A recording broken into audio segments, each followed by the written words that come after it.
सुप्रभात प्यारे बच्चों। कक्षा 7वीं हिंदी हम पंछी उन्मुक्त गगन के इस कविता के पहले 3 काव्यांश, उनकी व्याख्या और उनके इंटरनल क्वेश्चंस हमारे हो चुके थे। आगे के 3 क्वेश्चन और उनकी व्याख्या और उनके इंटरनल क्वेश्चंस आज हम करने जा रहे हैं। मुझे पूरी उम्मीद है कि आपने पहले वाले 3 काव्यांश के जो क्वेश्चन आंसर्स थे वो आपने कर लिए होंगे। देखिए आगे हमारा काव्यांश है, ऐसे थे अरमान। अरमान होती है इच्छा।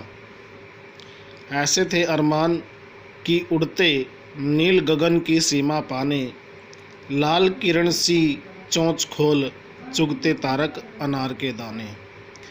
पक्षी कहते हैं कि हमारी इच्छा ऐसी थी कि हम नीले आकाश की सीमा को प्राप्त करना चाहते थे, यानी कि बहुत लंबी उड़ान उड़ना चाहते थे हम। और लाल किरण सी चोंच खोल, यानी कि लाल सूर्य की जो किरण होती है लाल, उसके समान हमारी जो चोंच थी, उस चोंच को खोल करके चुगते तारक अनार के दाने, तारों रूपी अनार के दानों को हम चुगना चाहते थे।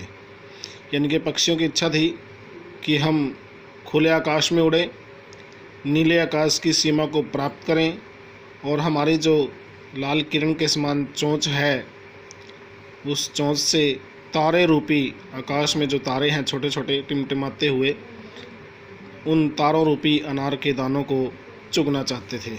लेकिन आपने हमें पिंजरे में बंद करके हमारे सारे के सारे अरमान जो है वो नष्ट कर दिए हैं। हमारी जो इच्छा है मन की, वो आपने नष्ट कर दी है।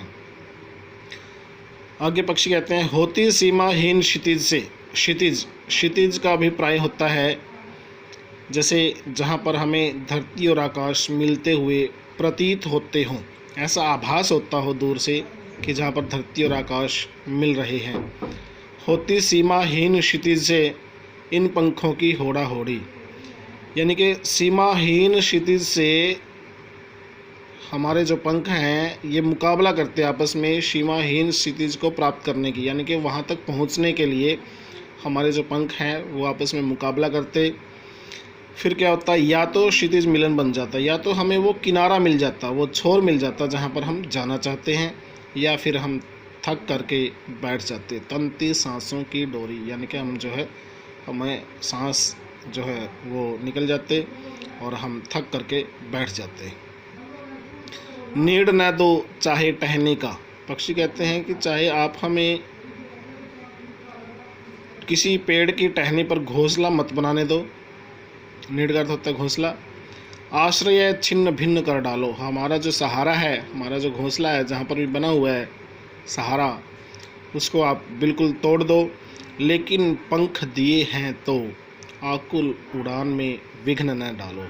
लेकिन यदि ईश्वर ने हमें उड़ने के लिए पंख दिए हैं तो हमारी जो व्याकुल, हम उड़ने के लिए जो व्याकुल होते हैं, उस व्याकुल उड़ान में बाधा मत डालो।